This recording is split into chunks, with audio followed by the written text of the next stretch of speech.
We also will be having, do you guys remember Luke and Jessica Theck? So Jessica used to come to our study on Tuesday mornings for a while when she and Luke were just married before they went on the mission field at Papua New Guinea. So Jessica will be here next week, and we get to hear from her too. So it's super cool that we get two of our sweet friends that used to be a part of this group that are now on the mission field in another culture that they can share with us. So we'll get to hear from Jessica next week too. That'll be great. Okay, so I don't know if you guys know this, but Lent officially starts tomorrow. And so we're kicking off our Lenten study this week. How many of you grew up in a church that maybe you participated in Lent? It sounds weird to say celebrated Lent because it's not really a celebration. Okay, so yeah, a lot of you. I just want you guys to know that I am an imposter up here because I grew up in a church that did not celebrate or did not participate or emphasize Lent. Not that it was like poo-pooed, but we just didn't talk about it.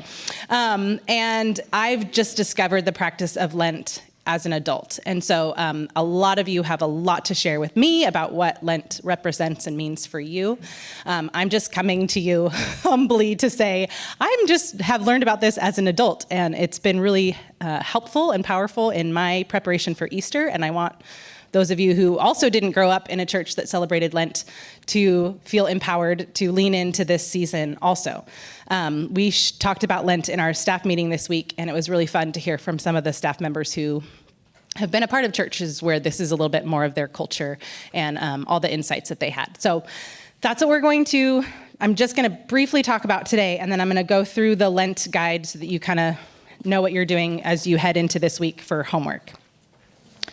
So we have, in this study, we did an Exodus study a few years ago, and then we did a Numbers study more recently. I know some of you have been around all that time.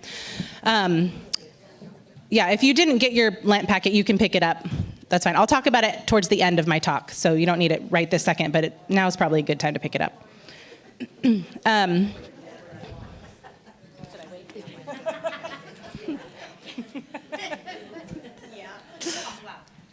Dog really loud. I'll yell in the mic. Okay, so we've studied the Exodus before. We're studying it right now on Sunday mornings, if you come to ABC on Sunday mornings. And by way of just quick reminder of what the significance is that ties Exodus and the story of the Exodus into our kind of modern day preparation for Easter. As we learn and kind of meditate on the story of how Israel celebrated Passover, the Israelites who applied the blood of the Passover lamb were spared death from the angel of death.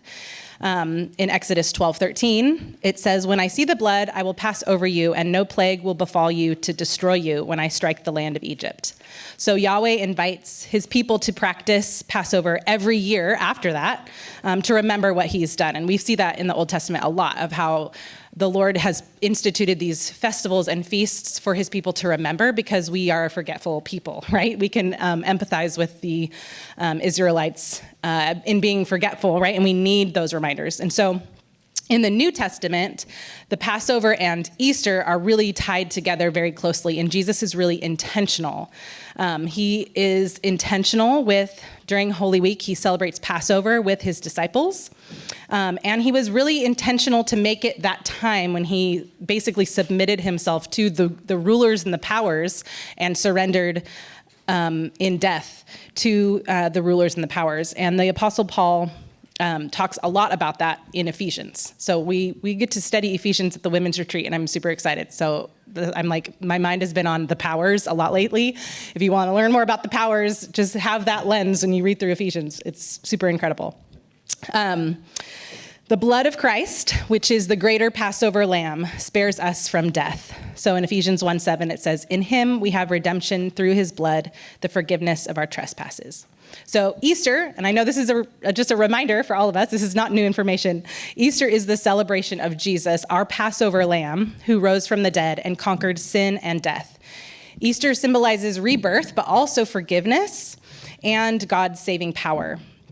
And we celebrate Easter, and we thank him for victory over sin, death, and all the destructive forces in people's lives and our lives. So since around like the 3rd century or even before, we learned that the early church was setting aside the 46 days before Easter as a time of remembrance. So it has kind of, grown and changed and involves various spiritual practices.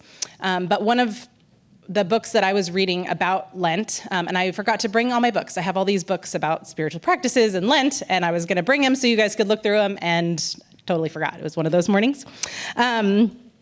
I'll bring them next week. But sort of the 3 pillars of the spiritual practices that traditionally the church has kind of upheld during the season of Lent is fasting, generosity or almsgiving, and prayer. So technically, Lent is 46 days long.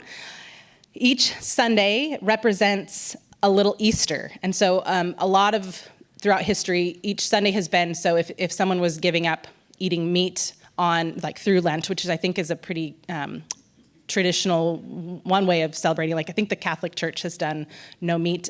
I don't know if many of you are Catholics. I am not, so I'm not totally informed. But Sundays are seen as little Easters, and so you have a little bit of a reprieve on Sundays, not to indulge and only eat meat and just like gorge yourself, but as a sort of reminder that a Sunday is a little Easter in preparation and in celebration of looking ahead to Easter that is to come.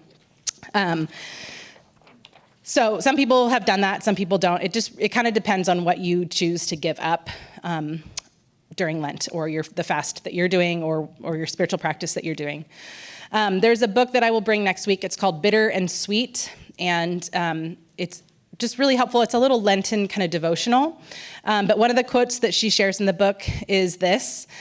She says that Lent is the spiritual equivalent of choosing the kettlebell instead of the Chex Mix, and it will have similar benefits to your soul. That's resonating with me recently, so that's great.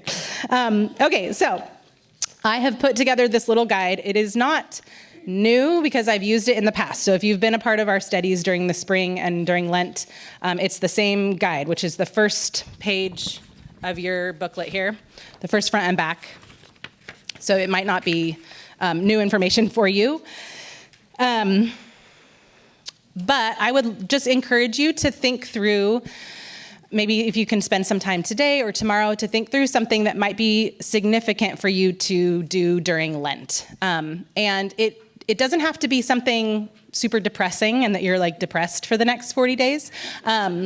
But it's usually something that is challenging, right? That idea of picking up the kettlebell instead of the Chex Mix. Like it's a lot easier and more like instantly gratifying to eat a salty snack, but to actually go work out, right? That's a lot more effort. And the same is true for some of the practices that you might decide to implement during Lent. So it doesn't have to be depressing, but it probably will be challenging. And the reason for that is so that you're constantly thinking about the Lord. That's part of fasting, right? You're hungry, so you're thinking and you're praying. It's like a trigger to pray when you feel those hunger pains. Similarly, with whatever you choose to do for Lent, it could be a practice like one Lent, I didn't listen to any podcasts or audiobooks, which for me was very, very difficult because I like to learn and I like to be informed and I like to be entertained when I'm doing dishes, right?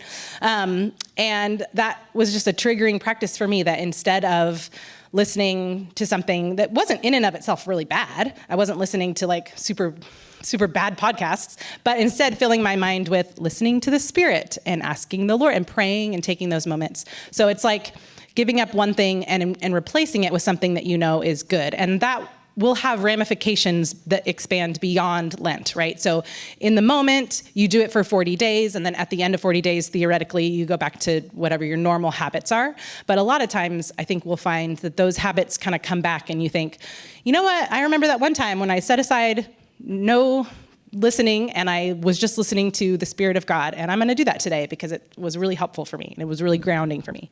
So that's just an example. I know there's like a host of examples. When you give up something that you turn to for comfort, I mean, it's silly to say chocolate because I feel like that's like that's the thing, right?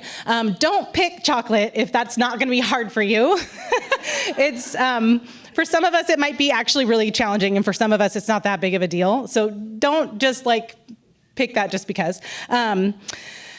But it's just one of those things that will trigger you and remind you. Instead of doing that, I'm going to replace it with, and don't just give up something to give up something, but replace it with something that is helpful in a spiritual practice. So if you're not going to eat chocolate, maybe you put a bunch of little verses that are significant to you, print them out and put them in a little jar. And so every time you want to grab a piece of chocolate, you just grab a verse and you meditate on it instead of eating chocolate while your kids are running around and you're like hiding. Anyone? Okay. May or may not have happened to me before. That's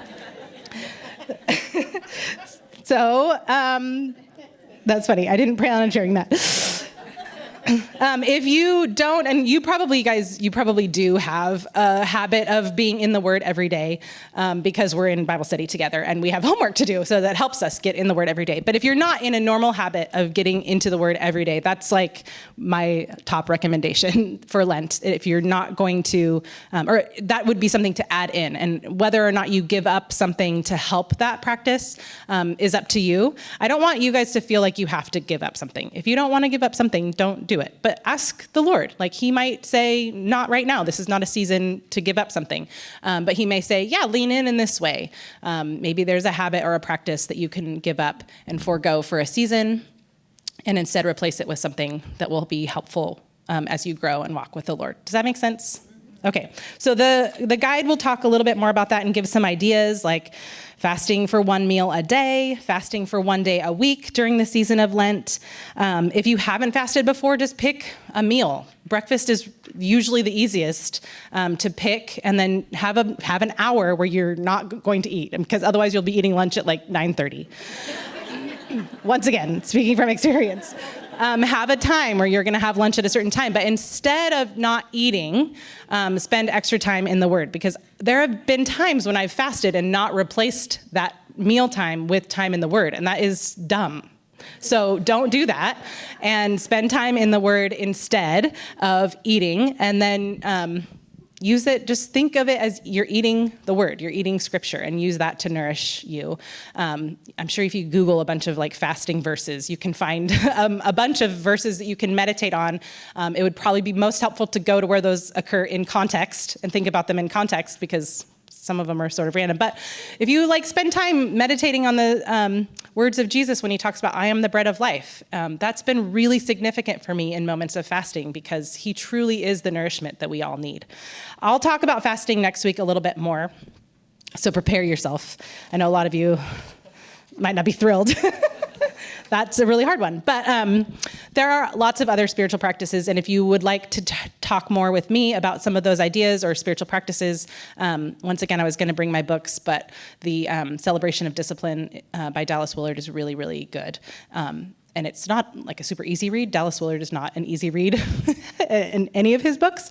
But it's really helpful to kind of read through. The book by John Piper called A Hunger for God. Sometimes when I'm fasting and I'm really annoyed that I'm fasting and I really don't want to, I want to just throw in the towel, I just read the prologue to that book, and that like totally reorients my heart and helps me come back to remember why I'm fasting and what the purpose is. So,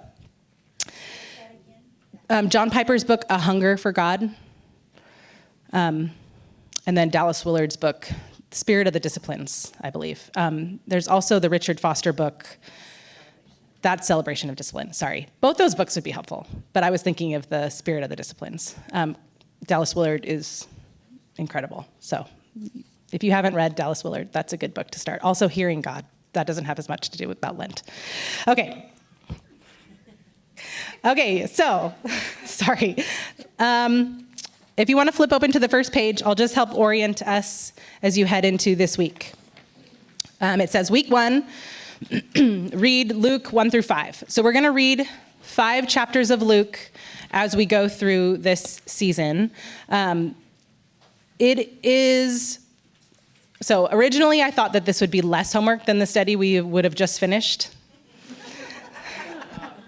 But it might be a little bit more. So just challenge yourself.